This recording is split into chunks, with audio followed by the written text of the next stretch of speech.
In this video, I will demonstrate how to construct a grouped frequency distribution.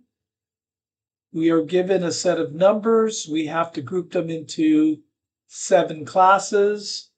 The numbers represent the ages of 36 secretaries. Step 1 is we calculate the range.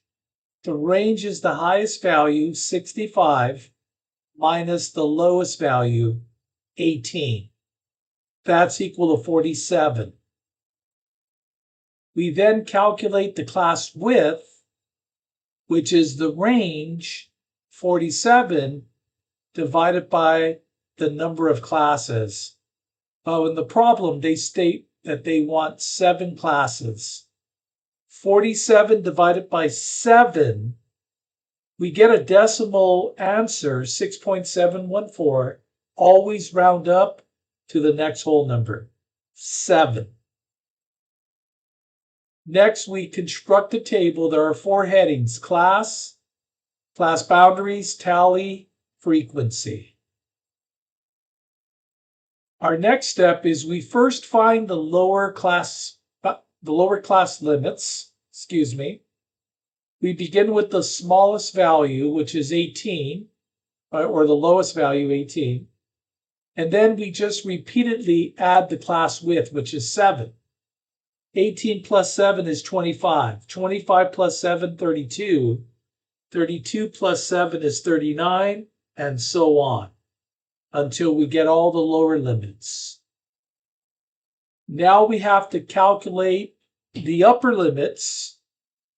We begin by taking the second lower limit. In this case, it's 25. Subtract 1 to get 24. And then once again, we repeatedly add the class width, which in this example is 7, to the first upper limit until we generate all the others. So 7 plus 24 is 31. 31 plus 7 is 38. 38 plus 7 is 45. And we just keep going. If you notice, if we have 59, what's 59 plus 7? 66.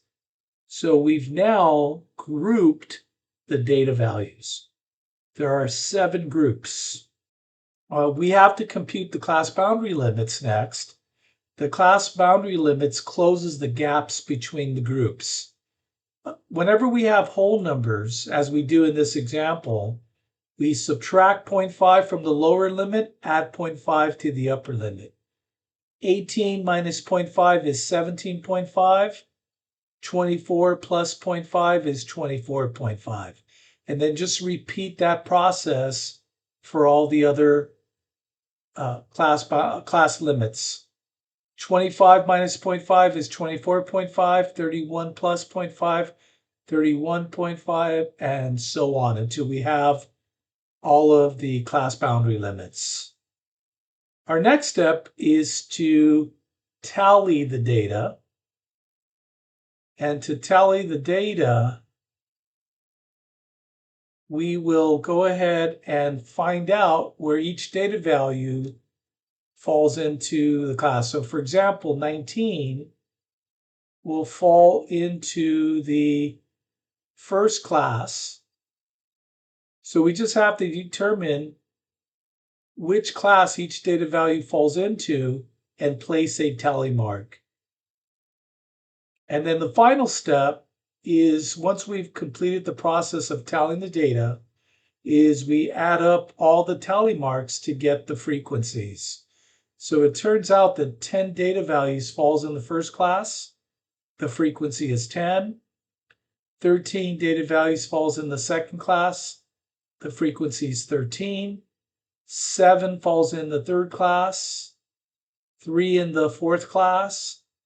0 in the fifth and sixth class. We just write down 0 as the frequencies, and 3 in the last class. And thus we have completed the construction of a grouped frequency distribution. Thank you for watching the video.